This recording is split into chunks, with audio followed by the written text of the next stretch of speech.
ഉപ്പാക്കെന്നെ മുഖത്ത് നോക്കിയിട്ട് കത്തിബലമായിട്ട് പിടിക്കാൻ കഴിയില്ല ഉപ്പ. അതുകൊണ്ട് എന്നെ മുഖത്ത് നോക്കണ്ട, എന്നെ കമഴ്ത്തി കിടത്ത്. 4 കാര്യമാണ് അറുക്കുന്നതിന് മുമ്പ് ഇബ്രാഹിം പറഞ്ഞത് അലൈഹിസ്സലാത്തു വസ്സലാം. ഉപ്പാ, ഇനി എന്റെ കയ്യും കാലും കൂട്ടിക്കെട്ടുപ്പാ. എന്തിനാണ് മോനെ? കരുത്തിൽ കത്തിവെച്ചിട്ട് വേദന ശരീരത്തിൽ പടരുമ്പോ, ഞാൻ വേദന കൊണ്ട് കൈകാലിട്ടടിക്കുമ്പോ എന്റെ ഉപ്പാക്ക് അറവ് പൂർത്തിയാക്കാൻ കഴിയില്ല ഉപ്പാ. അല്ലാഹു ശപിക്കില്ല ഉപ്പാ. അതുകൊണ്ട് എന്റെ കൈയും കാലും കെട്ടിവരിഞ്ഞ് കെട്ടണം. 3ാമത് പറഞ്ഞു, എന്നെ അറുത്ത് കഴിഞ്ഞാൽ എന്റെ രക്തം പുരണ്ട കുപ്പായം എന്റെ പൊന്നും ഹാജറെ കാണിക്കരുത്. എന്റെ രക്തം പുരണ്ട കുപ്പായം എന്റെ ഉമ്മാനെ കാണിക്കരുത്. ഉമ്മാക്ക് ഇത് കണ്ട് സഹിക്കാൻ കഴിയില്ല. 4ാമത് പറഞ്ഞു, എന്റെ ഉമ്മയോട് എന്റെ സലാം പറയണേ. ഇബ്രാഹിം നബി കഴുത്തിൽ കത്തിവെച്ചു. എന്റെ സഹോദരാ, കേട്ടുപടകിയ ചരിത്രം ഒന്നുകൂടി ചികഞ്ഞെടുക്കുകയാ. 10 വർഷക്കാലം ഉപേക്ഷിച്ചിട്ട് ഫലസ്തീനിന് പോയിരുന്നപ്പോ തിരിച്ചു വന്നിട്ട് കഴുത്ത് വെട്ടാൻ പറഞ്ഞപ്പോ വെട്ടിക്കോ ഉപ്പാന്ന് മറുപടി പറയാൻ രീതിയിൽ ഈ ഇസ്മായിലിനെ 10 വർഷം തർബിയത്ത് നടത്തി കൊടുത്തതാരാ? ഉപ്പ നാട്ടിലില്ലാത്ത സമയത്തും മകനെ വിളിച്ചിരുത്തിയിട്ട്, മോനെ, നിന്റെ ഉപ്പ ഇബ്രാഹിം നബി ഫലസ്തീനിലേക്ക് പോയ അല്ലാഹുവിന്റെ ദീനിന് വേണ്ടിയാണ്. അതുകൊണ്ട് ഉപ്പാനെ വെറുക്കല്ല മോനെ, ഉപ്പച്ചി പാവമാണ് മോനെ എന്ന് 10 വർഷക്കാലം ഉപ്പയില്ലാത്ത ഭർത്താവില്ലാത്ത സമയത്ത് ഭർത്താവിന്റെ സങ്കടങ്ങൾ പറഞ്ഞ് മകന്റെ മനസ്സിന്റെ ഉള്ളിൽ ഉപ്പാക്ക് സ്നേഹം പിടിച്ചു കൊടുത്തൊരു ഉമ്മയില്ലേ ഹാജറ. അങ്ങനെ ഒരു ഹാജറയായി മാറാൻ എന്റെ പൊന്നു സഹോദരങ്ങളെ, ഗൾഫിൽ നമ്മൾ കിടക്കുകയാ. ഓരോ നേരത്തും മക്കൾക്ക് ഭക്ഷണം വിളമ്പി കൊടുക്കുമ്പോ മക്കള്, ഈ ഭക്ഷണം തിന്നാൻ പോകുമ്പോ മക്കള്, ഇത് നിങ്ങളുടെ പാവപ്പെട്ട ഉപ്പ ഗൾഫിൽ കിടന്ന് കഷ്ടപ്പെട്ടുണ്ടാക്കി അയച്ചതെന്ന് റിയാലുകളാണ്. ഇത് നിങ്ങളുടെ വാപ്പ കാഞ്ഞങ്ങാട് അങ്ങാടിയിൽ ഓട്ടോറിക്ഷ ഓടിച്ചിട്ട് വൈകുന്നേരം കൊണ്ടുവന്ന പൈസയാണ് മക്കള്. ഇത് നിങ്ങളുടെ പൊന്നുപ്പ കഷ്ടപ്പെട്ട് രക്തം വിയർപ്പാക്കി ഉണ്ടാക്കിയ പൈസയാണെന്ന് ഓരോ നേരത്തെ ഭക്ഷണം കഴിക്കുമ്പോഴും ആ സമയത്ത് ഉപ്പാന്റെ ത്യാഗം പറഞ്ഞ് മക്കളെ പഠിപ്പിച്ചു കൊടുക്കുന്ന ഒരു ഹാദറെ കിട്ടാ. അതുകൊണ്ട് എന്റെ പ്രിയപ്പെട്ട സഹോദരിമാരോട് ഞാൻ ഓർമ്മിപ്പിക്കുകയാ, അൽ ഉമ്മു അഖുലു തർബിയത്തുൽ ഔലാദ്. മക്കളെ തർബിയത്ത് ചെയ്യാൻ ഏറ്റവും വേണ്ടത് ഉമ്മമാർക്കാണ്. അതുകൊണ്ടാണ് പെണ്ണിനെ കുറിച്ച് ഖുർആൻ പറഞ്ഞത്, അതവളെ വെളിയിലിറക്കാതെ അടിച്ചിടാനല്ല. വഖർന ഫീ ബുയൂതികുന്ന, പെണ്ണെ നീ വീടിന്റെ ഉള്ളിൽ അടങ്ങി ഒതുങ്ങിയിരിക്കണം. ഏത് സമയത്തും നീ വീട്ടിലുണ്ടാവണം. വെറുതെ മാളുകളിലും ആഭരണശാലകളിലും കയറി ഇറങ്ങി നടക്കരുത്, ആർഭാടം കാണിക്കരുത്. പെണ്ണെ, നിന്റെ വീട്ടിലിരുന്നിട്ട് മക്കളെ നീ ഏത് സമയത്തും ശ്രദ്ധിക്കണേ. നീ ഇല്ലാത്ത സമയത്ത് കൊത്തിപ്പറിക്കാൻ കടുകന്മാര് കാത്തു നിൽക്കുന്നുണ്ട്. അതുകൊണ്ട് മക്കളെ വീട്ടിലിരുന്ന് സംരക്ഷിക്കണമെന്ന് അല്ലാഹുവിന്റെ വിശുദ്ധ ഖുർആൻ. മക്കളോട് മാതാപിതാക്കളുടെ 2ാമത്തെ കടമ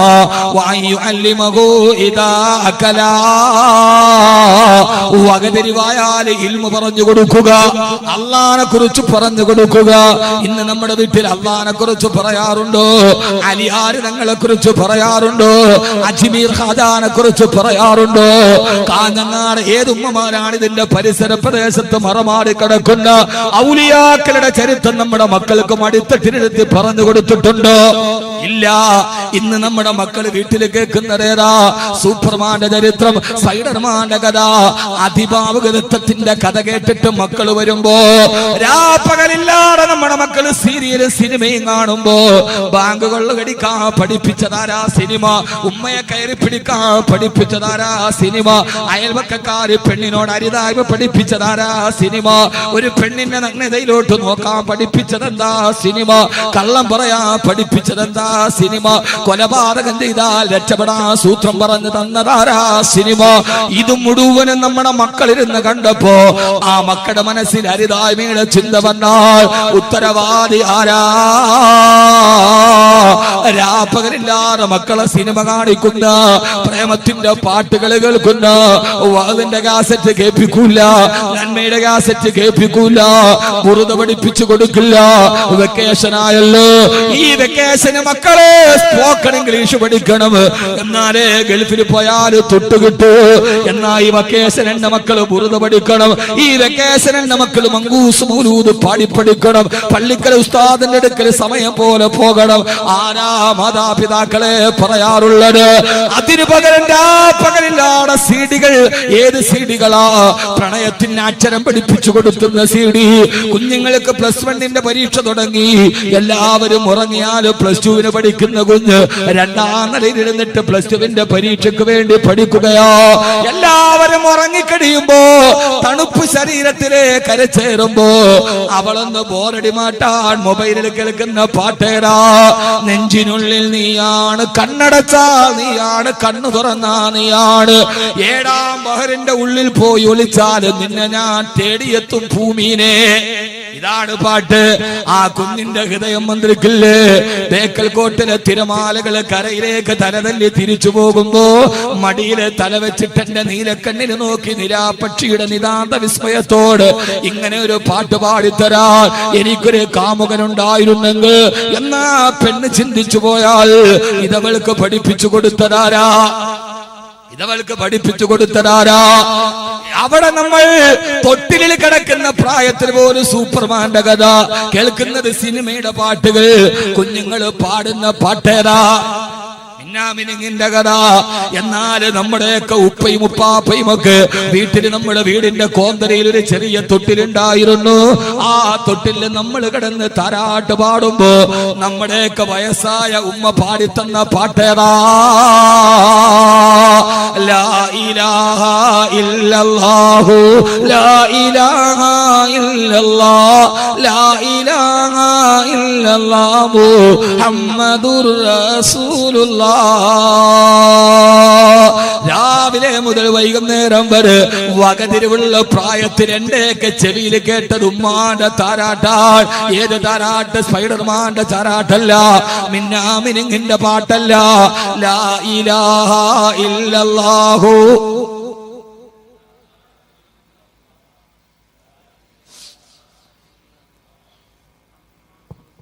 ഈ പഴയ കാലത്തേക്ക് തിരിച്ചു വരണം. നിന്റെ ആർഭാടവും ഈ പുതിയ ചിതലരിച്ച ചിന്തകളും മാറ്റണം. എന്നിട്ടുമ്മ പിന്നെയും പഠിപ്പിച്ചു തന്നതാരാ? ഉമ്മ മടിത്തട്ടിലിരുത്തി പാടിത്തന്നത് സൂപ്പർമാനെ കുറിച്ചല്ല, സ്പൈഡർമാനെ കുറിച്ചല്ല. 65 വയസ്സായിട്ടും ഒളിമങ്ങാത്ത മമ്മൂട്ടിയുടെ സൗന്ദര്യത്തിന്റെ പിന്നിലെ സോപ്പിന്റെ പതയെ കുറിച്ചല്ല. ഉമ്മയും വാപ്പയും പിന്നെ നമ്മളോട് പാടിത്തന്നത് മക്കളെ വീരനാമലിയാരുടെ വീരകഥകൾ കേൾക്കണം, വീരനായി നീ വളരണം, ആരംഭ പുനരാരമേ. ലാ ഇലാഹ.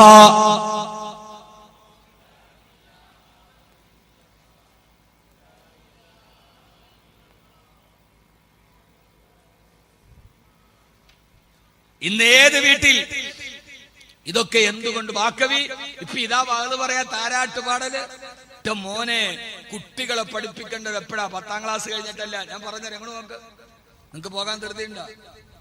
ഏറ്റവും ധൃതി എനിക്കാണ് സാർ. ഞാൻ ഈ സംഘാടകർ ഒത്തിരി പുറം നേരത്തെ തുടങ്ങുന്ന നേരത്തോടെ ഇതൊന്ന് പറയാൻ വേണ്ടിയാണ്. ഇപ്പൊ വീണ്ടും വീണ്ടും താമസം. 12 മണി കഴിഞ്ഞാൽ പിന്നെ പറയാൻ പറ്റില്ല. അല്ലാഹ്, ഈ പഴമയിലേക്ക് നമ്മുടെ ഉപ്പയും ഉമ്മയും എന്തെങ്കിലും ചെയ്തിട്ടുണ്ടെങ്കിൽ അത് വെറുതെ ചെയ്തതല്ല. ഇപ്പൊ നമുക്ക് പരിഷ്കാരമായി. പണ്ടത്തൊക്കെ നമുക്ക് വിദേത്തായി, പണ്ടത്തൊക്കെ നമുക്ക് കുഫറായി. അപ്പൊ പിന്നെ നമ്മളൊക്കെ ആരായി? നമ്മൾ വലിയ മഹാന്മാരായി. അല്ല, പഴമയുടെ കാലത്ത് നമ്മുടെ ഉപ്പയും ഉപ്പാപ്പയും എന്തെങ്കിലും നമ്മളെ പഠിപ്പിച്ചിട്ടുണ്ടെങ്കിൽ അതവര് വെറുതെ പഠിപ്പിച്ചിട്ടില്ല. ഞാൻ പറഞ്ഞേരാ, എന്താ അവര് താരാട്ട് പാടിയപ്പോ പാടിയത്? പണ്ടൊക്കെ നമ്മളൊക്കെ വീടിന്റെ മുമ്പിൽ ഒരു തൊട്ടിൽ എപ്പോഴും കെട്ടി തൂക്കിയിട്ടിരിക്കും. കാരണം എല്ലാം കൂട്ടുകുടുംബമൊക്കെ അവിടെ താമസിക്കുക.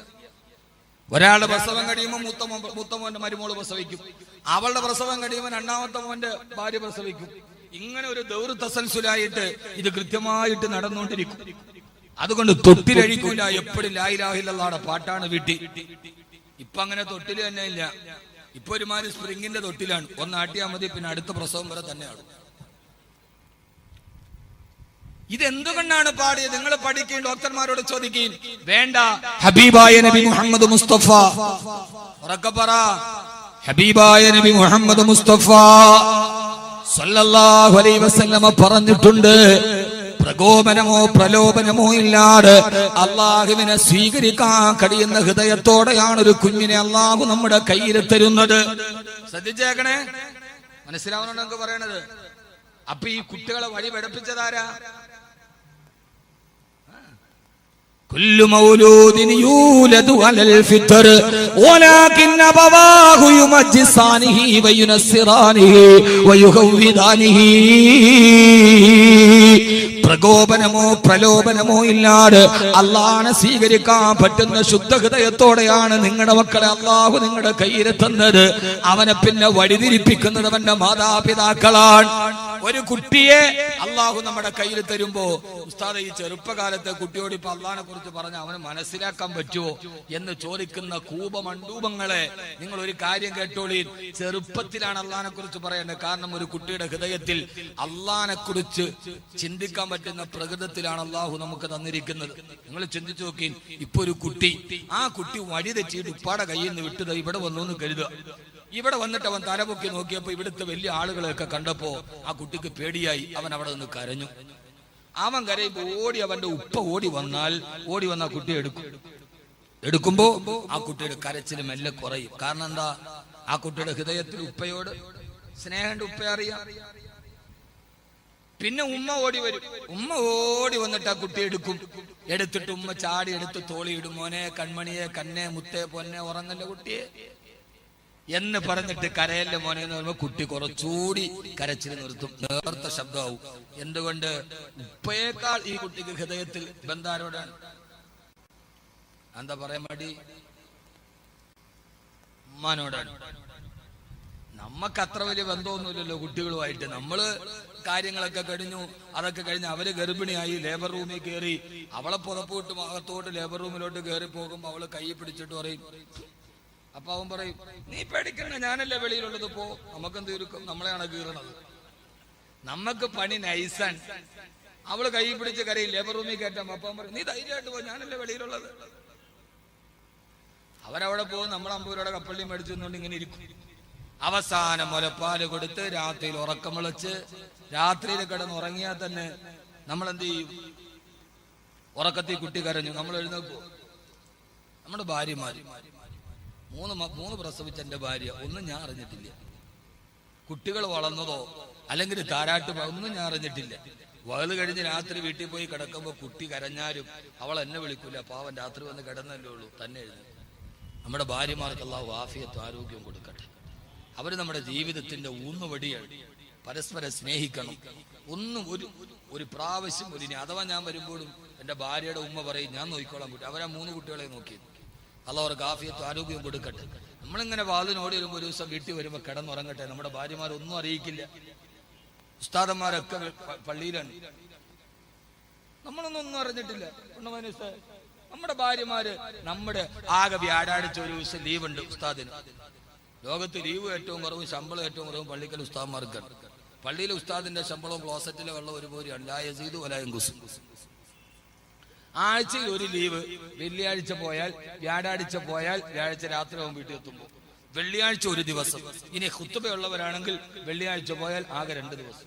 സ്വന്തം മക്കളെക്കാളും ഭാര്യയെക്കാളും സമയം കൂടുതൽ ചെലവഴിക്കുന്നത് ഒരു മഹല്ലിലാണ് ഒരു ഖത്തീബ്. അവരുടെ കാര്യങ്ങൾ ഏറ്റെടുക്കുന്ന ഒരു മഹലിന്റെ ബാധ്യതയാണ്. ഞാനിത് ആരെന്നെ ഇപ്പൊ മദനി ഉസ്താദ് പറഞ്ഞു പറയിപ്പിക്കണമെന്നല്ല. പക്ഷേ സൂര്യയിലെ റിയാസ് മൗലവിയുടെ കൊലപാതകം നമ്മളെ ചിന്തിപ്പിക്കുന്ന ഒരു വസ്തുതയുണ്ട്. നമ്മുടെ പള്ളികളിൽ താമസിക്കുന്ന ഖത്തീബുമാരുടെയും മുഅദ്ദിൻമാരുടെയും സുരക്ഷിതത്വം എത്രത്തോളം കുറവാണ് എന്ന കാര്യം നമ്മളെല്ലാവരും ചിന്തിക്കും. പള്ളി ഇശായിക്ക് അടച്ചു, എല്ലാവരും പോയി വീട്ടിൽ പോയി. പള്ളിയിലാകെ ഖത്തീബ് ഉണ്ടാവും, മുഅദ്ദിൻ ഉണ്ടാവും. അവരുടെ സുരക്ഷിതത്വം അത് എത്രത്തോളം ദുർബലമാണ് എന്ന കൊലപാതകം നമ്മെ ഓർമ്മിപ്പിക്കുന്നു. ഇല്ലേ? ഞാൻ അതിന്റെ പുറകിലോട്ടൊന്നും പോകുന്നില്ല. മദ്യപിച്ചപ്പോൾ ഒരുത്തിന് ഒരാളെ കൊല്ലണമെന്ന് തോന്നുക, ആ തോന്നുന്ന പള്ളിക്കൽ മുസ്ലിയാർ തന്നെ ആവുക, പള്ളിക്കകത്ത് പോയി കയറിയിട്ട് ഒരാൾ കഴുത്തിറക്കുമ്പോൾ മറ്റേ ആൾ കല്ലെറിയുക, മൂന്നാമത്തെ ആൾ ബൈക്ക് സ്റ്റാർട്ട് ചെയ്ത് വെക്കുക, അതിനകത്ത് കയറി അവരെ രക്ഷപ്പെട്ടു പോവുക. ഇതൊക്കെ അവർ മദ്യത്തിന്റെ ലഹരിയിൽ കുഴഞ്ഞു വീണപ്പോഴാണ് എന്ന 2014 ഏറ്റവും വലിയ തമാശ കേട്ടിട്ട് പൊട്ടിച്ചിരിച്ച ആളുകളാണ് നമ്മൾ. ഞാൻ അതിനെക്കുറിച്ച് കൂടുതൽ സംസാരിക്കാത്ത ഈ കാസർഗോഡ് ചെറുപ്പക്കാർ ഭയങ്കരമായി ഉത്തേജനമുള്ളവരാണ്. അപ്പൊ ഞാനും കൂടെ കുറച്ച് പ്രസംഗത്തിൽ ഉത്തേജനം കൂട്ടണ്ടെന്ന് വിചാരിച്ച അതിനെക്കുറിച്ച് മിണ്ടാതിരിക്കുക. കാരണം ആ ചെറുപ്പക്കാർക്ക് സ്നേഹം കൂടുതലാണ്, അവർ പെട്ടെന്ന് പ്രതികരിക്കും. അത് കാസർഗോഡ് പ്രത്യേകതയാണ്. ഈ ചെറുപ്പക്കാർക്ക് ഈമാൻ ഇസ്ലാമിനുള്ള ഒരു ആവേശം അതേതാണെങ്കിലും കൂടുതലാണ്. അതുകൊണ്ട് ഞാൻ അതിനകത്തേക്ക് ഒരു തീപ്പൊരി ഇടണ്ടെന്ന് വിചാരിച്ചിട്ടാണ്. പക്ഷേ ഈ രീതിയിലുള്ള തമാശയൊന്നും പറയരുത് എന്ന് അധികാരികളോട് വിനീതമായിട്ട് ഓർമ്മിപ്പിക്കുകയാണ്. മദ്യലഹരിയിൽ കുഴഞ്ഞുപോയ ഒരാള് ഇത്രയും പ്ലാൻ ചെയ്യുന്നു എന്നൊക്കെ പറയുമ്പോൾ നമ്മളെന്താ ടോമാഞ്ചെറി കളിക്കുക? അല്ലെങ്കിൽ മനസ്സിൽ ഇതെന്ത് ടോമാഞ്ചെറി കളിയാ? പറയുന്നത് ഒരു സാമാന്യ ബോധമുള്ളവരോട് വിശ്വസിക്കാൻ പറ്റുന്നത് വേണ്ട പറയാം. അധികാരികളോടൊരു കാര്യം, തിരൂരിലെ യാസറിനെ കൊന്നപ്പോൾ വെറുതെ വിട്ടപ്പോഴാണ് തിരൂരിൽ ഫൈസൽ കൊല ചെയ്യപ്പെട്ടത്. ഫൈസലിനെ കൊന്നവർക്കെതിരെ UAPA ചുമത്താറ് വന്നപ്പോഴാണ് പിന്നെ റിയാസ് മൗലവി കൊല ചെയ്യപ്പെട്ടത്. അധികാരികളുടെ നിസ്സംഗതയും നിയമത്തിന്റെ പഴുതുകളുമാണ് കൊലപാതകങ്ങൾ സൃഷ്ടിക്കപ്പെടാൻ കാരണമെന്ന് മനസ്സിലാക്കിയില്ലെങ്കിൽ നമ്മുടെ കേരളം മറ്റൊരു നോർത്ത് ഇന്ത്യയായി മാറാൻ താമസമുണ്ടാവില്ല. അതുകൊണ്ട് ഭരണാധികാരികൾ, അധികാരികൾ, ഉത്തരവാദിത്തപ്പെട്ടവർ ഈ മണ്ണിൽ നിരപരാധികളുടെ രക്തമൊടുകാൻ കൂട്ടുനിൽക്കരുത് എന്ന് വിനീതമായ ഒരു ജനാധിപത്യത്തിന്റെ ഭാഷയിൽ ഞാൻ ആവശ്യപ്പെടുകയാണ്. പ്രതികൾ ശിക്ഷിക്കപ്പെടണം. ആരുമായാൽ മാതൃകാപരമായി ശിക്ഷിക്കപ്പെടുമ്പോഴാണ് അടുത്ത പ്രാവശ്യം. എനിക്ക് ഓർമ്മയുള്ളതുകൊണ്ട് രാത്രിയിൽ ഉമ്മമാരാണ് ഏറ്റവും കൂടുതൽ കഷ്ടപ്പെടുന്നത്. അതുകൊണ്ട് തന്നെ ആ ഉമ്മമാർക്കാണ് ഏറ്റവും വലിയ ബാധ്യത. ആ ഉമ്മമാര് മക്കളുടെ കാര്യത്തിൽ അല്ലാഹുവിന്റെ പ്രവാചകൻ പറഞ്ഞു,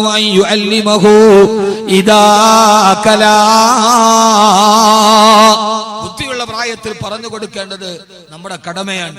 അപ്പൊ ആ കുട്ടിയെ വന്ന് ഉമ്മയെടുക്കും. അതല്ലേ ഞാൻ പറഞ്ഞത്? നിങ്ങൾ എന്താ ഓർത്തിരിക്കായിരുന്നു? അപ്പൊ നിങ്ങൾ പ്രസംഗം ശ്രദ്ധിക്കുന്നില്ല, നിർത്താൻ സമയം എന്നാണ്, കൽബിലോട്ട് ഇറങ്ങുന്നില്ല. കാരണം ആ കുട്ടിയുടെ മനസ്സിൽ ഏറ്റവും കൂടുതൽ ഇഷ്ടം ആരോടാപ്പോ? ഉമ്മയോടാണ്. ഉമ്മ തോളിലിട്ട് കയ്യിൽ തട്ടും. അപ്പോഴും കുട്ടി കരച്ചിൽ നിർത്തൂല. ഇനി കുട്ടി കരച്ചിൽ നിർത്തണമെങ്കിൽ ഉമ്മയേക്കാൾ ആ കുട്ടിയുടെ ഹൃദയത്തിൽ സ്നേഹവും അടുപ്പവും ആരോടാണോ അവർ വരണം, അല്ലെങ്കിൽ അവരെ കുറിച്ച് പറയണം. ഉമ്മയേക്കാൾ ഒരു കുട്ടിയുടെ ഹൃദയത്തിൽ ആരോടാ അടുപ്പം കൂടുതല്? നമ്മുടെ ഉമ്മമാര് വെറുതെ പഴയകാലത്ത് പാടിയതിലൂടെ പടമയെ തിരിച്ചറിയാത്ത കൂപമണ്ഡൂമങ്ങളെ ചിന്തിക്കീൻ. ഉമ്മയേക്കാൾ ഹൃദയത്തിൽ സ്നേഹം ആരോടാണ്? അള്ളാനോടാണ്. അതുകൊണ്ടാണ് ഉമ്മയുടെ തോളത്തിലിട്ട് താരാട്ട് പാടിയപ്പോ വിരലുകൊണ്ടടിച്ചപ്പോൾ കരയറ്റിൽ നിർത്താത്ത കുട്ടി പിന്നെ മൂന്നാമത് ഉമ്മ ചെയ്യുന്ന ജോലി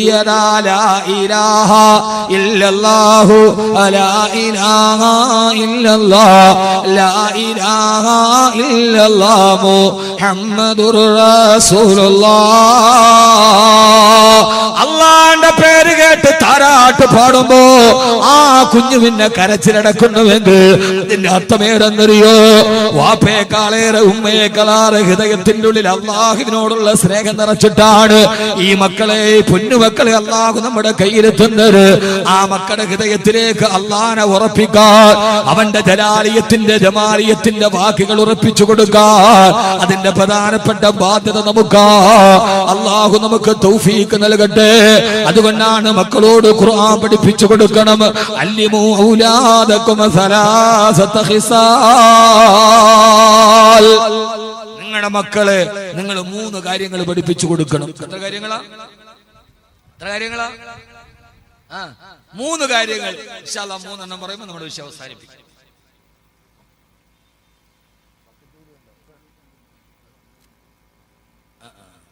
മാഷാ അല്ലാഹ് 3 കാര്യം ഞാൻ പെട്ടെന്ന് പറഞ്ഞുതരാം.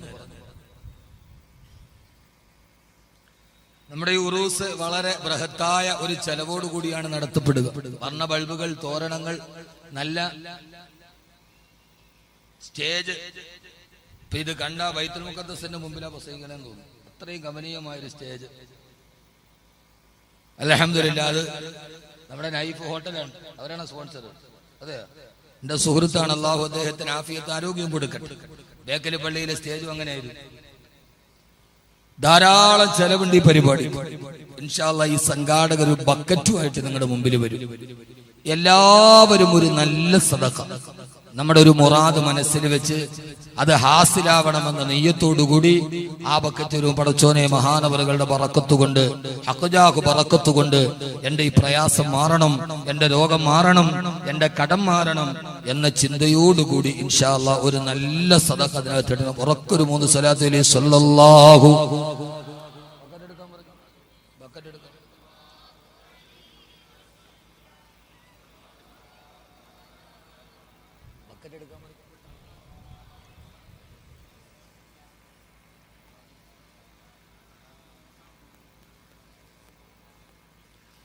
اللهم صل على محمد وآل أهل البيت سلم الله നീ സ്വീകരിക്കണേ അല്ലാ.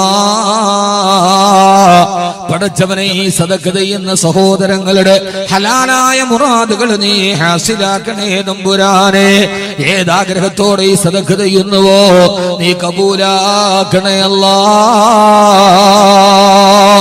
രോഗങ്ങളുള്ളവരാണെങ്കിൽ രോഗങ്ങൾ ശിഫയാക്കണേ തമ്പുരാനെ. കടബാധ്യതകളുള്ളവരാണെങ്കിൽ കടബാധ്യതകൾ മാറ്റി കൊടുക്കണേ അല്ലാ. ഞാൻ എന്റെ വിഷയത്തിന്റെ സമാപ്തിയോടെ കടക്കട്ടെ. ഹബീബായ നബി സല്ലല്ലാഹു അലൈഹി വസല്ലം നമ്മളെ ഏൽപ്പിച്ചൊരു ദൗത്യമാണ്. അല്ലിമൂ ഔലാദകും സലാസത ഖിസാൽ. നിർബന്ധമായി നിങ്ങളുടെ മക്കളെ നിങ്ങൾ 3 കാര്യങ്ങൾ കൃത്യമായി പഠിപ്പിക്കണം. ഞാൻ ഈ വിഷയം പറയാൻ തന്നെ കാരണം SSLC കഴിഞ്ഞു, സ്കൂളുകളൊക്കെ അടച്ചു, വെക്കേഷന്റെ സമയമാണ്. നമ്മുടെ കുട്ടികളെ വിനോദസഞ്ചാരത്തിൽ മാത്രമല്ല ഈ വെക്കേഷനുകളിൽ നിങ്ങൾ ഈ ചുമതല നിർവഹിക്കണേ. നിങ്ങളുടെ മക്കളെ നിങ്ങൾ 3 കാര്യങ്ങൾ പഠിപ്പിച്ചു കൊടുക്കണം.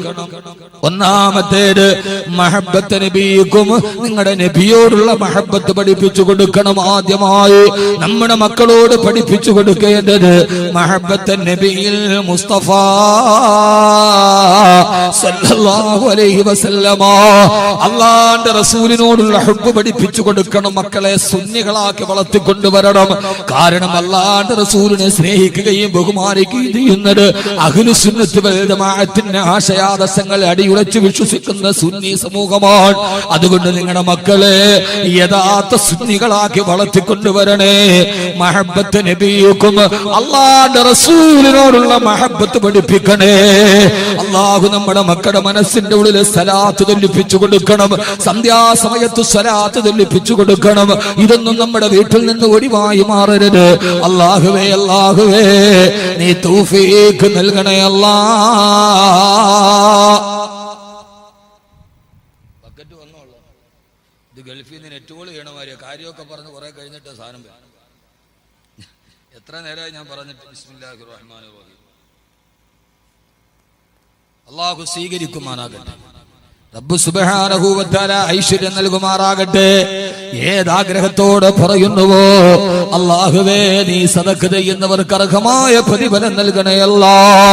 ചെറുപ്രായത്തിലെ ഹബീബായ നബി സല്ലല്ലാഹു അലൈഹി വസല്ലമയോടുള്ള സ്നേഹം പഠിപ്പിച്ചു കൊടുക്കണം. നമ്മുടെ കുട്ടികൾ സിനിമാ താരങ്ങളുടെ ഫോട്ടോ വെട്ടിയൊടിച്ചിട്ട് ചുവരിൽ ഒട്ടിക്കാൻ പോകുമ്പോ ആ സമയത്ത് മനസ്സിലാക്കണേ അവന്റെ ഹൃദയത്തിൽ മറ്റൊരാളുള്ള സ്നേഹം നിറയുകയോ. ആ സമയത്ത് പറയണം മക്കളെ, ഷാറൂഖ് ഖാനോ മമ്മൂട്ടിയോ മോഹൻലാലോ ഒന്നും ഒരു അപകടത്തിന് നമ്മുടെ ചാരത്ത് വരില്ല. നാളെ ഒരു അപകടം വരുമ്പോ നമുക്ക് രക്ഷിക്കാനുള്ള ആളെയല്ലേ നമ്മൾ സ്നേഹിക്കേണ്ടത്. നാളെ പരലോകത്ത് പരവശരായി നിൽക്കുമ്പോ അവിടെ ഒരേ ഒരു ശഫാഅത്താരാ. ഫകുല്ലി ശഫീഅൻ യൗമ അലാദു ശഫാഅതി സിവാക ബിമുഇനിൻ അന സവാദ് ബിൻ ഖാരിബി. മഹാനായ സവാദ് ബിൻ ഖാരിബ് റളിയല്ലാഹു അൻഹു പറഞ്ഞതുപോലെ നാളെ പരലോകത്ത് അങ്ങല്ലാതെ ഞങ്ങൾക്കൊരു ഷഫീഇല്ലല്ലോ നബിയേ. നിങ്ങൾക്കറിയുമോ എന്നറിയില്ല. മഹാനായ അനസ് റളിയല്ലാഹു അൻഹു 12 വയസ്സ് പ്രായമാ. ലഹരി നമ്മുടെ മക്കളെ ടീനേജിൽ കീഴടക്കുമ്പോ ഒരു 12 വയസ്സുകാരന്റെ കഥ ഞാൻ പറഞ്ഞു തരട്ടെ. 12 വയസ്സ് പ്രായമുള്ള അനസ് റളിയല്ലാഹു തആല മദീനത്തുൻ നബവിയിൽ ഇരിക്കുമ്പോ ഹബീബായ നബി സല്ലല്ലാഹു സല്ലല്ലാഹു അലൈഹി വസല്ലമ മദീനത്തെ പള്ളിയിൽ ഖുർആൻ പഠിപ്പിക്കുകയാ. ഖുർആൻ പറഞ്ഞുകൊണ്ടിരിക്കുന്നതിന്റെ ഇടയിൽ ഹബീബായ നബി തങ്ങൾ കയ്യൊന്ന് പൊക്കിയപ്പോ റസൂലുള്ളാഹിയുടെ കുപ്പായം വയറിന്റെ ഭാഗത്ത് നിന്ന് തെല്ലി മാറി വീണു. അനസ് റളിയല്ലാഹു അൻഹു പറയാ, ഞാൻ നോക്കിയപ്പോ അല്ലാഹുവിന്റെ റസൂൽ വയറ്റിലൊരു കല്ല് കെട്ടി വെച്ചിരിക്കുകയാ. ഖന്തക്കിൽ മാത്രമല്ല മുഅ്മിനേ, യുദ്ധത്തിന് മാത്രമല്ല മുസ്ലിമേ, പള്ളിയിൽ ഇരുന്നു കൊണ്ട് ഖുർആൻ പഠിപ്പിക്കുമ്പോഴും വയറ്റത്തൊരു ചെറിയ കല്ല് വെട്ടി വെച്ചിട്ടുണ്ട്. എന്തിനാണെന്ന് എനിക്ക് മനസ്സിലായില്ല. 12 വയസ്സുള്ള ഞാൻ അടുത്തിരിക്കുന്ന ഇബ്നു അബ്ബാസ് റളിയല്ലാഹു അൻഹുവിന്റെ ചെവിയിൽ ചോദിച്ചു, മാമാ അവിടെ ഇരുന്ന് തൈരീം നടക്കുകയാണ്. ഞാൻ ചെവിയിൽ ചോദിച്ചു, മാമാ എന്തിനാണ് അല്ലാഹുവിന്റെ റസൂൽ വയറ്റിൽ കല്ല് കെട്ടി വെച്ചിരിക്കുന്നത്?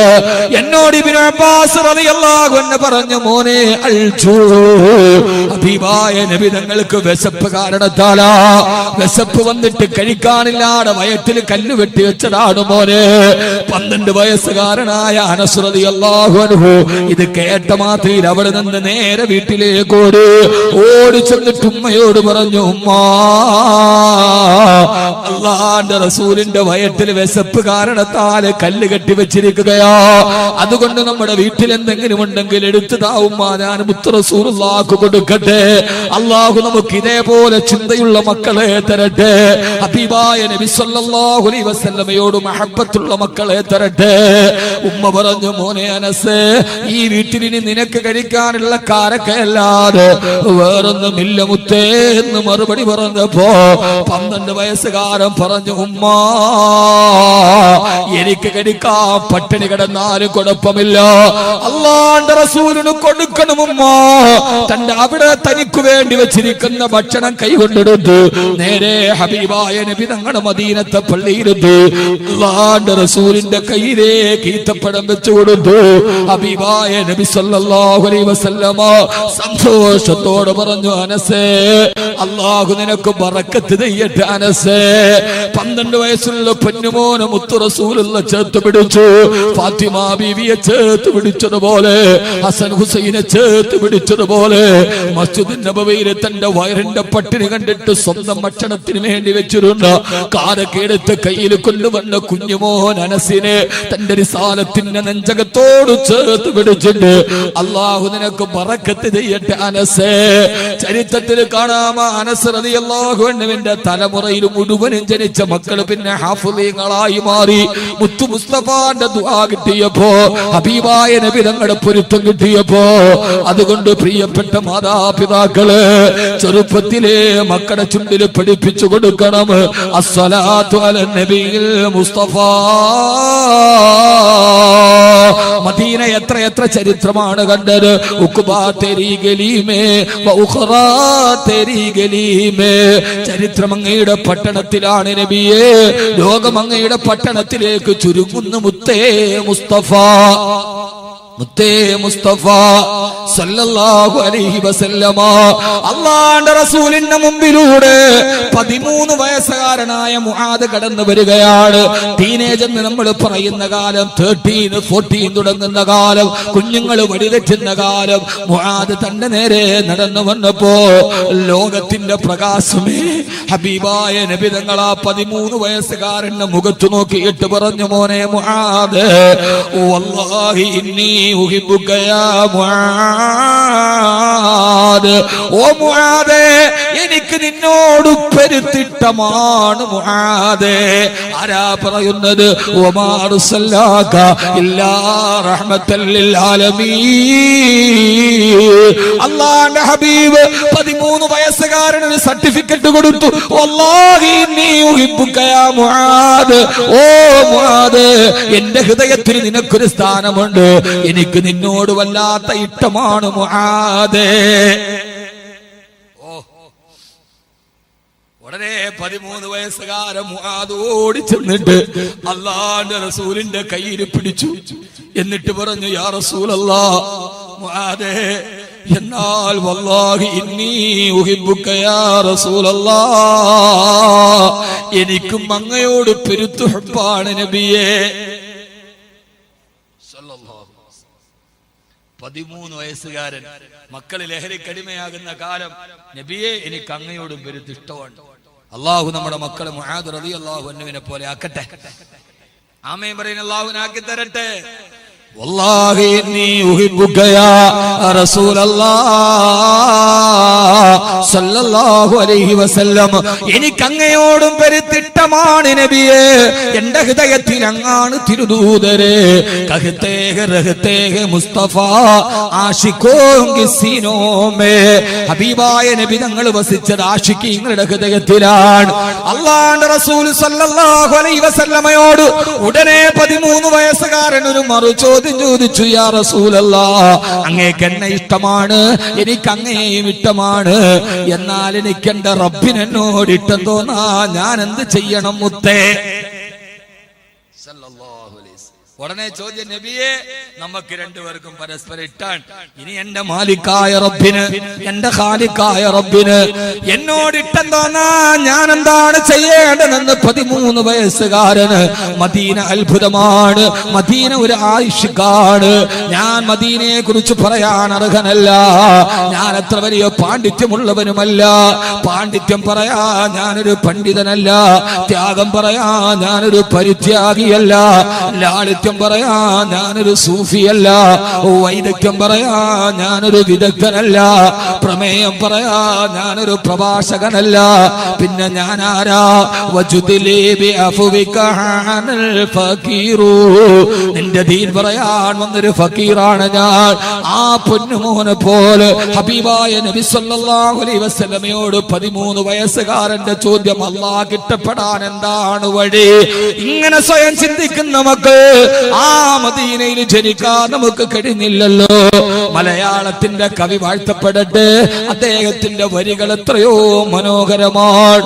14 നൂറ്റാണ്ട് പിൻപന്തിനി പാപി ഞാൻ പാലിൽ പിറന്നു വീണു, മുത്ത് റസൂലിന്റെ പദപങ്കജം പതിയാത്ത മണ്ണിൽ പിറന്നു വീണു. എന്തിനാണ് ഞാൻ 14 നൂറ്റാണ്ട് മുമ്പ് മദീനയിൽ പിറക്കേണ്ടവനല്ല ഞാൻ. അന്ന് പിറക്കാറ് ഈ നശിക്കപ്പെട്ട ലോകത്ത് എന്തിനാണ് ഞാൻ ഇങ്ങനെ പിറന്നു വീണത്? അല്ലാഹുവിന്റെ റസൂൽ നബി മുഹമ്മദ് മുസ്തഫ സല്ലല്ലാഹു അലൈഹി വസല്ലമയുടെ പാദപതനം കൊണ്ട് അനുഗ്രഹീതമായ മദീനയ്ക്ക് ജനിക്കാൻ കഴിഞ്ഞില്ലല്ലോ. കാരണം മദീന അത്ഭുതമാണ്. അല്ലാഹു സ്നേഹിക്കാനുള്ള വഴി തിരക്കിയ മുആദിന് തന്റെ ശരീരത്തോട് ചേർത്ത് പിടിച്ചിട്ട് പറഞ്ഞു, പൊന്നുമോനെ മുആദേ,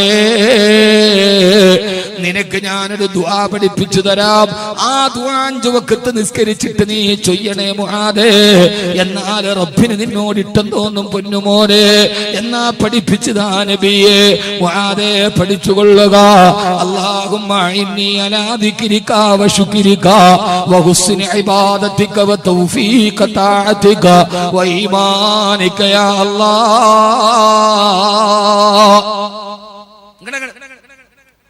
13 വയസ്സുള്ള മക്കൾക്ക് പഠിപ്പിച്ചു കൊടുക്കണം. പടച്ചവനെ, നിനക്ക് ദിക്ർ പറയാനും നിനക്ക് ശുക്ർ ചൊല്ലാനും എന്നെ നീ സഹായിക്കണേ അല്ലാ. 13 വയസ്സുള്ള മക്കൾക്ക് പഠിപ്പിച്ചു കൊടുക്കണം. കൊടുക്കൂ? ഇൻഷാ അല്ലാഹ് പറ, കൊടുക്കൂ? വാപ്പാക്ക് പറയാറിഞ്ഞിട്ട് വേണേ മക്കൾക്ക് പഠിപ്പിച്ചു കൊടുക്കാൻ. വാപ്പാക്ക് പറയാറിയില്ല എന്നാ മക്കൾ വഴി തെറ്റൂല, ലഹരി അവരെ പിടിക്കൂല. ഇതൊരു വലിയ വിഷയമാണ്. 8 വയസ്സുള്ളപ്പോ 6 വയസ്സുള്ളപ്പോ എന്റെ വാപ്പ എനിക്കൊരു ദിക്ർ പഠിപ്പിച്ചു തന്നു. ആര് പഠിപ്പിച്ചു തന്നു? ആര് പഠിപ്പിച്ചു തന്നു? മുക്രീമില്ലാരുമല്ല, വാപ്പ. വാപ്പയാണ് ആൺമക്കളുടെ റോൾ മോഡൽ. എന്റെ വാപ്പ എനിക്ക് 6 വയസ്സുള്ളപ്പോ എനിക്കൊരു ദിക്ർ പഠിപ്പിച്ചു തന്നു. 2 വർഷം മുടങ്ങാതെ ചൊല്ലി. 8ാമത്തെ വയസ്സായപ്പോ വജഅല ഫീ ഖൽബി നൂറാ, എന്റെ ഹൃദയം റബ്ബ് പ്രകാശിപ്പിച്ചു തന്നു. പിന്നെ 10 വയസ്സ് വരെ ആ ദിക്ർ ചൊല്ലി. വജഅല ഫീ റൂഹി നൂറാ, എന്റെ ആത്മാവിൽ പ്രകാശം നിറഞ്ഞു. എന്റെ വാപ്പ പഠിപ്പിച്ചു തന്നതാണ്. ആരാണ് പറയുന്നത്? അബ്ദുല്ലാഹ് ഇബ്നു സഅദ് റളിയല്ലാഹു അൻഹു. വാപ്പ എനിക്ക് ദിക്ർ പഠിപ്പിച്ചു. 6ാമത്തെ വയസ്സിൽ വാപ്പ പഠിപ്പിച്ചു കൊടുക്കേണ്ട ദിക്റാണ്. പറയും, നിങ്ങളെ കൊണ്ട് തന്നെ പറയിപ്പിക്കണം. നമുക്കതൊക്കെ പഴഞ്ചനായി നമ്മളതൊക്കെ പടിയടച്ച് പിണ്ടം വെച്ചിട്ട് നമ്മൾ ഹൗദിൽ തല മുക്കിയിട്ട് ഒതുവെടുത്താലും കുഴപ്പമില്ല. ലാബിഹി. നമ്മൾ ഇസ്ലാമിനെ അങ്ങനെ പോളിഷ് ചെയ്ത് പരിഷ്കരിച്ച് നമ്മുടെ കഷ്ടത്തിൽ വെച്ചുകൊണ്ട് നടക്കാൻ തുടങ്ങി. പഴയതൊക്കെ നമുക്ക് പഴഞ്ചനായി. 6ാമത്തെ വയസ്സിൽ എന്റെ വാപ്പ പഠിപ്പിച്ചു, 2 വർഷം ചൊല്ലി എന്റെ ഹൃദയത്തിന് പ്രകാശമായി. ഹൃദയത്തിൽ അള്ളാഹുടെ നൂറ് കയറിയ പിന്നെ മക്കൾ വഴിതെറ്റു. 8ാമത്തെ വയസ്സില് ഏതാണ് വാപ്പ 2 വർഷം വീണ്ടും ചൊല്ലി, അപ്പൊ റൂഹിന് പ്രകാശമായി. ഏതാ ദിക്റ്? ആ ദിക്റ് മറ്റൊന്നുമല്ല, അല്ലാഹു ഹാദിരി, അല്ലാഹു നാദിരി, അല്ലാഹു ഷാഹിദി, അല്ലാഹു മടി. പണ്ടൊക്കെ നമ്മുടെ നാട്ടിലൊരു മാസത്തിലൊരു മുഹീദ്ദീൻ റാത്തീബ് നടക്കും. ഇതൊന്നും പള്ളിക്കല മുസ്ലിയാർക്ക് കൈമടക്കിട്ട ഞാൻ പറഞ്ഞ വാദല്ല. പടച്ചോനിന് ഖത്തീബ് മുക്രിയും കൂടെ മുഹീദ്ദീൻ റാത്തീബ് ഉണ്ടാക്കാൻ വേണ്ടി പറയണാണോ? മുസ്ലിയാക്കന്മാർക്ക് കൈമുടക്കുണ്ടാക്കി കൊടുക്കരുത്, എന്റെ ജോലിയല്ല. അത് കിട്ടാത്തോർത്തിട്ട് നിങ്ങൾ വിഷമിക്കുകയും വേണ്ട. ലോകത്തിലെ ഏറ്റവും ചെറിയ ശമ്പളത്തിന് ജോലി ചെയ്യുന്ന ആളാണ് പള്ളിയിലെ മുഅദ്ദിൻ. ആണല്ലോ, സെക്രട്ടറി സമ്മതിച്ചു. ഏറ്റവും ചെറിയ ശമ്പളമാണ് പള്ളിയിലെ മുഅദ്ദിൻ, ഏറ്റവും കുറഞ്ഞ ശമ്പളം. ആ മുഅദ്ദിനെ എല്ലായിടത്തും കുറവേ ഉള്ളൂ. ഇനി റാത്തീബിന് പോയാൽ തന്നെ ഖത്തീബിന് 500, പിന്നെ മുക്രിക്ക് 200. അവിടെ ആ സാധുവിന് കുറവാ. എന്നാൽ ഇന്നേ വരെ ലോകത്തൊരു പള്ളിയിലെ മുക്രി കടക്കണി വന്നിട്ട് ആത്മഹത്യ ചെയ്ത ചരിത്രങ്ങൾ കേട്ടിട്ടുണ്ട്? ഇല്ല. പക്ഷേ കേരളത്തിലെ കോടീശ്വരന്മാര് കടക്കണി വന്നിട്ട് ആത്മഹത്യ ചെയ്തിട്ടുണ്ട്. അതോർത്തിട്ട് നിങ്ങൾ ബേജാറാവണ്ട, അത് റബ്ബിന്റെ വഴിയാണ്. അതിനെ ബറക്കത്തിന്റെ വഴി അള്ളാഹു തുറന്നു കൊടുക്കും. പള്ളിയിലെ മുഅദ്ദിൻമാർ ആത്മഹത്യ ചെയ്തിട്ടില്ല, പക്ഷെ കോടീശ്വരന്മാർ ആത്മഹത്യ ചെയ്തിട്ടുണ്ട്. എന്ന് പറഞ്ഞാൽ കുറെ പണം കിട്ടലല്ല ജീവിതത്തിന്റെ സമാധാനം. ഏറ്റവും നല്ല സമാധാനം കൽബിന്റെ സമാധാനമാണ്. അതുകൊണ്ട് ഞാനിത് പറയുന്നത്, ഇതൊക്കെ നമ്മുടെ വീട്ടിൽ നിന്ന് പടിയടച്ചിട്ട് പിണ്ടം വെച്ചപ്പോ നമ്മുടെ മക്കൾ 8ാമത്തെ വയസ്സിൽ കഞ്ചാവ് വലിക്കാൻ തുടങ്ങി. പണ്ട് കാലത്തുണ്ടോ? പണ്ട് കാലത്തില്ല. എന്തുകൊണ്ട്? മാസാമാസം നമ്മുടെ വീട്ടില് മക്കൾ കേട്ട് പഠിച്ചതേരാ. അല്ലാഹു ഹാദിരി, അല്ലാഹു നാദിരി, അല്ലാഹു ഷാഹിദി, അല്ലാഹു മടി, യാ അഹദു യാ ബസമദു യാ വിത്റു യാ മൗലാ യാ റബ്ബു യാ നൂറു യാ ഹഖു യാ മുബീൻ. ഈ അസ്മാഉൽ ഹുസ്ന കേട്ടിട്ട് നമ്മുടെ മക്കളുടെ കൽബ് പ്രകാശിപ്പിച്ചപ്പോ എന്റെ പ്രിയപ്പെട്ട ഉമ്മമാരെ,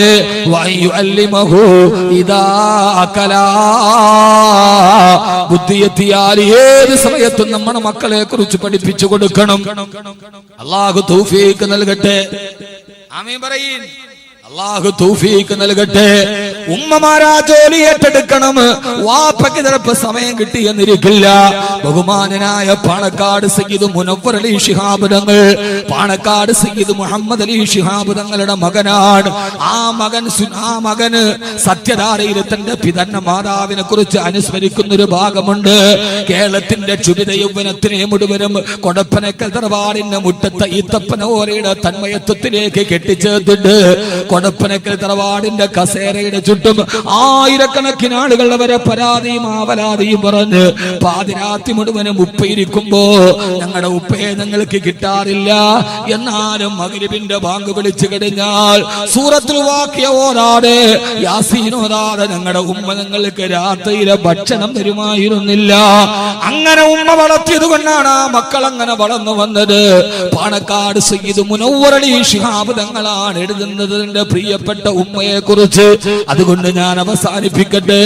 നമ്മുടെ മക്കളെ രണ്ടാമത് പഠിപ്പിക്കേണ്ടത് സയ്യിദന്മാരെ സ്നേഹിക്കാൻ പഠിപ്പിക്കണം, സാദാത്തുകളെ സ്നേഹിക്കാൻ പഠിപ്പിക്കണം. അഹ്ലു ബൈത്തിന്റെ പരമ്പര മദീനയുടെ മണം മലയാള മണ്ണിലേക്ക് കൊണ്ടുവന്ന സയ്യിദന്മാർ അവരാരുമായി കൊള്ളട്ടെ, അവരേത് വിഭാഗമായി കൊള്ളട്ടെ, അവർ അല്ലാഹുവിന്റെ റസൂലിന്റെ കുടുംബാംഗങ്ങളാണ്. തങ്ങന്മാരെ അവമതിക്കരുത്, സയ്യിദന്മാരെ അവമതിക്കരുത്. സയ്യിദന്മാരെ മഹബ്ബത്താഹി വൈദി, സയ്യിദ് കുടുംബത്തെ അല്ലാഹുവിന്റെ റസൂലിന്റെ കുടുംബ പരമ്പരയെ സ്നേഹിക്കാൻ പഠിപ്പിക്കണം. ഞാൻ അവസാനിപ്പിക്കുന്നു. 3 വഖിറാഅത്തുൽ ഖുർആൻ, അല്ലാഹുവിന്റെ ഖുർആൻ പഠിപ്പിച്ചു കൊടുക്കണം. 3 കാര്യം മക്കളെ പഠിപ്പിക്കണം. 1 മഹബ്ബത്ത് നബിയിക്കും വ മഹബ്ബത്ത് അഹ്ലി ബൈതി വഖിറാഅത്തുൽ ഖുർആൻ. മക്കളെ എന്ത് പഠിപ്പിക്കണം? ഖുർആൻ പഠിപ്പിക്കണം, ഹദീസ് പഠിപ്പിക്കണം, തഫ്സീർ പഠിപ്പിക്കണം. എന്റെ മുമ്പിൽ കുറെ തലപ്പാവ് കെട്ടിയ മുത്തഅല്ലിമീങ്ങളുണ്ടല്ലോ. ആ മുത്തഅല്ലിങ്ങളുടെ വാപ്പക്കും ഉമ്മക്കും ഇവരെ എൻട്രൻസ് വിടാൻ അറിയാത്തത് കൊണ്ടല്ല, ഇവരെ എഞ്ചിനീയറിംഗിന് പഠിപ്പിക്കാൻ അറിയാത്തത് കൊണ്ടല്ല.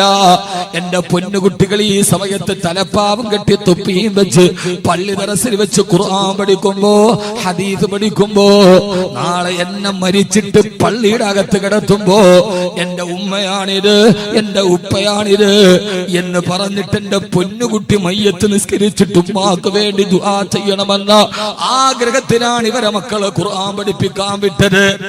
വേണ്ട മുഅ്മിനേ, നാളെ മയ്യത്ത് കെട്ടിൽ കൊണ്ടുപോയി പള്ളിമുറ്റത്ത് ഇറക്കി വെക്കുമ്പോ ഇതെന്റെ ഉപ്പയാണ്, ഇതെന്റെ ഉമ്മയാണ്, അല്ലാഹു മഗ്ഫിർ ലഹു വർഹമുഹു, ഈ കിടക്കുന്ന ഉപ്പ എന്നെ കട്ടപ്പെട്ടു വളർത്തിയതാണ്, ഈ കിടക്കുന്നത് എന്റെ ഉമ്മയാണ്, എന്നെ താരാട്ട് വാട്ടി വളർത്തിയ ഉമ്മ.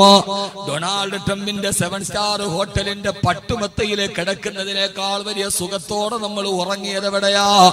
ചെറുപ്പകാലത്ത് മുലപ്പാലിന് വേണ്ടി പൊട്ടിക്കരഞ്ഞിട്ട് ആ മുലപ്പാല് ഉമ്മാന്റെ കുജകുംഭങ്ങളിൽ നിന്ന് കുടിച്ചു നിറച്ചിട്ട് അവസാനം ഉമ്മാടെ മാറിടത്തിലേക്ക് കവിള് ചേർത്ത് കിടന്നപ്പോ കിട്ടിയ ഒരു ചെറുചൂടിന്റെ സുഖം പിന്നെ ജീവിതത്തിലൊരു മെത്തയിലും കിട്ടിയിട്ടില്ല. അവരെത്ര രാത്രി നിനക്കുറക്ക് മുടിഞ്ഞതാ, അവർക്കുള്ള നെഞ്ചും മെത്ത പോൽ വിരിച്ചിട്ടതാ. ഇതെന്റെ ഉമ്മയുടെ മാറിടത്തിൽ ചാരിക്കടന്നതിനേക്കാൾ വലിയ സുഖം എവിടെയാ കിട്ടിയത്? ലോകത്ത് ഞാൻ കണ്ട ഏറ്റവും വലിയ സംഗീതമേതെന്നറിയോ? പൊട്ടിക്കരയുമ്പോ തോളിലേക്ക് വാരിയെടുത്തിട്ട് വിരലുകൾ കൊണ്ട് പുറത്തു മെല്ലെ മെല്ലെ മാന്ത്രിക വീണ പോലെ തട്ടിത്തലോടി എന്റെ ഉമ്മ പാടിത്തന്ന താരാട്ട് പാട്ടിനേക്കാൾ സുന്ദരമായൊരു പാട്ട് ഞാൻ ഇതേവരെ കേട്ടിട്ടില്ല. ഞാൻ ലോകത്ത് കഴിച്ച ഏറ്റവും രുചികരമായ ഭക്ഷണമേതെന്നറിയോ? എന്റെ ഉമ്മ എനിക്ക് ചൊരിഞ്ഞു തന്ന മുലപ്പാലിനേക്കാൾ സ്വാദിഷ്ടമായൊരു ഭക്ഷണം ഞാൻ കഴിച്ചിട്ടില്ല. എത്ര വലിയ എഞ്ചിനീയറിനെയും ഞാൻ കണ്ടത് എന്റെ ഉമ്മയിലാണ്. ചെറുപ്പത്തിൽ കളിപ്പാട്ടം താഴെ വീണ് പൊട്ടിച്ചു തരുമ്പോ ഓടി വന്ന് നിമിഷത്തിന്റെ ഉള്ളിൽ എന്റെ കളിപ്പാട്ടം നേരെയാക്കി കയ്യിൽ തന്ന എന്റെ ഉമ്മയേക്കാൾ വലിയൊരു എഞ്ചിനീയറിനെ പിന്നെ ഞാൻ എന്റെ ജീവിതത്തിൽ കണ്ടിട്ടില്ല.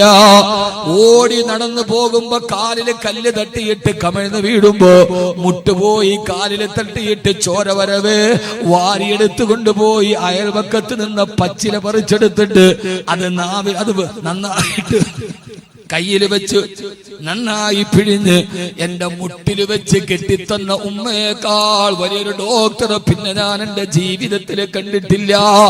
ഉപ്പ ഒരു കോടതിയാണ്. കുരുത്തക്കേട് കാണിക്കുമ്പം വലത്തെ കയ്യിൽ പിടിച്ചിട്ട് ഇടത്തെ കയ്യിൽ ഉപ്പാന്റെ ചൂരലെന്റെ മാംസം നോക്കിയിട്ട് കൊതിക്കുമ്പോ ഒന്ന് രക്ഷപ്പെടാൻ, ഉപ്പാന്റെ ചൂരൽ നിന്ന് രക്ഷപ്പെടാൻ അടുക്കളയിലേക്ക് നോക്കിയിട്ട് ഉമ്മാന്നൊന്ന് നീട്ടി വിളിക്കുമ്പോ അടുക്കളയിൽ നിന്ന് ഓടി വന്നെന്റെ ഉപ്പയോട് തർക്കിച്ച് അവസാനം ഉപ്പാടെ കോടതിയിൽ നിന്ന് ഉപ്പാന്റെ കയ്യിൽ നിന്ന് എന്നെ മോചിപ്പിച്ചു കൊണ്ടുപോകുന്നു എന്റെ ഉമ്മയേക്കാൾ വലിയൊരു വക്കീലിനെ പിന്നെ ഞാൻ എന്റെ ജീവിതത്തിൽ കണ്ടിട്ടില്ല.